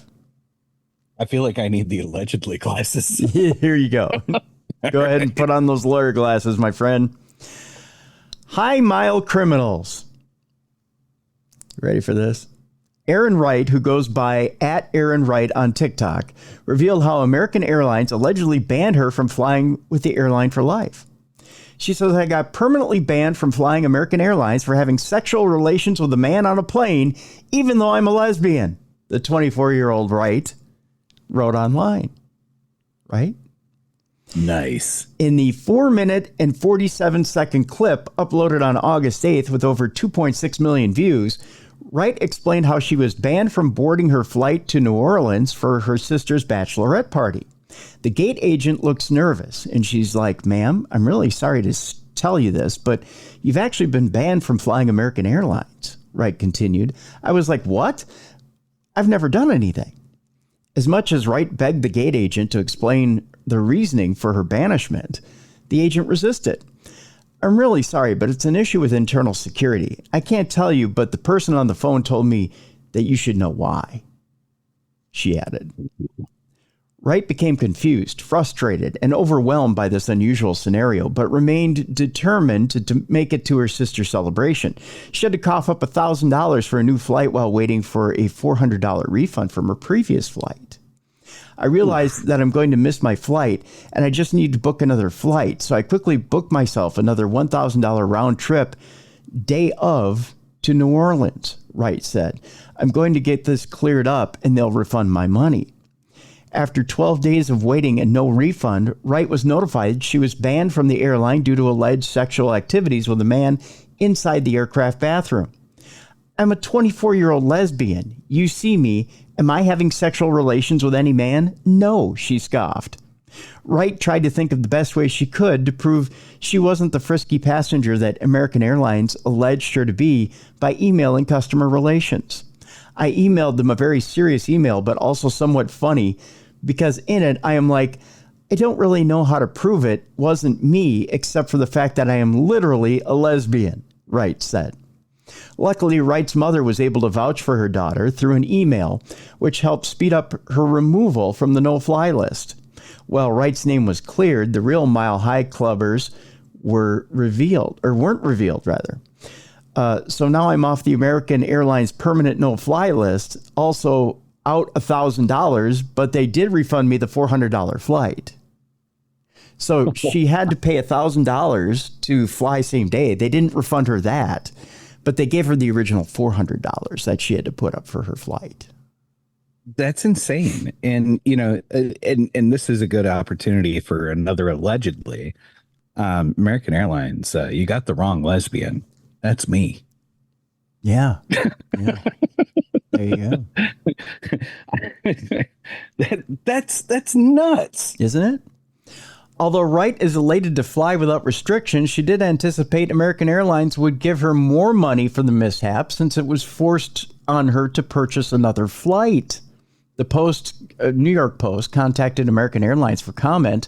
"Thanks for being the worst," Wright captioned the clip. Many people were shocked by Wright's turbulent situation. "Everything else aside, how did they let you book if they banned you?" questioned a watcher, which is a good question. If she was banned, how did she even book with the airline? Wright responded this, revealing she has no clue how the flight booking went through even if she was banned. Another person suggested file a complaint with the Department of Transportation. They are legally required to not only refund you, but to provide you with an answer. Can you take American Airlines to small claims court? Did you buy the second flight on a credit card that provides travel insurance? Asked a TikToker. Despite the confusion, Wright updated her followers on the recent flight status change. When they called to tell me they were taking me off the no-fly list, they said, "I hope this wasn't too much of an inconvenience." "Oh, you mean the last 3 months of communication, missing my flight, getting my lawyer involved, and having to email 3 directors at American Airlines to get customer relations to respond to me?" But in a follow-up video posted on August 11th, Wright revealed how she was able to recover the money she lost by the views her TikTok clip garnered. I made pretty the exact amount that I lost, so American Airlines doesn't even have to make this right," she said. Wright claims American Airlines has yet to contact her since the previous update on August 11th, but has plans to take action against them. "I'm just really grateful for all your help and for blowing that video up because it took a lot of stress off of me financially," the content creator praised. So I think she made it back through ads. Yeah. Yeah. Well, and just the overall support of the TikTok community. Yeah. You know, this is the power that an audience can garner. You people have the power. There you go. So interesting how mistaken identity can harm and help a person. Yeah, that's wild. Isn't I mean, it? I've never gotten kicked off of a plane or barred from going on a plane. And I'm always like Mr. Thrifty about it. And so like if I had a $400 ticket, I'd already be pretty upset that I paid that. And then if I was like, "Oh no, I got to pay $1,000 and go right now, and I don't even know if I'm going to get that money." I mean, I might drive a Kia through a strip club over that. That's right. Allegedly. Right. Yeah. I don't know what I'd do. If they made me fly another airline, I probably wouldn't end up going. Yeah. That would break the bank. So yeah. Should we all boo American Airlines for that? Boo. Boo. Yeah. That's just horrible. That's horrible customer service is what it is. Fly Delta. There you go. Fly Delta or Sun Country or, local airline. Yeah. So that'll do it for today for True Crime Tuesday, of course, ripped from the headlines and Dumb Crime Stupid Criminals. Tomorrow on the program, shall we do some supernatural news for tomorrow? Sure. All right. We'll do some supernatural news for Wednesday. Thursday, we've got Bryce Johnson on the program from Expedition Bigfoot. Oh. Yeah. Yeah, we're smacking a few around the field this week. So we got some big programs in store here in the next few weeks. You're on the big program. So. We're going to have to eat a lot of celery. I know. Yeah, it's a lot of celery. Got to keep the energy up. That's for sure. So that'll do it for the big program today. Travis, tell people once again where people can find the big program. Look for the show called the American Council for Truth in Journalism on X, Facebook, OpsLens, and Rumble.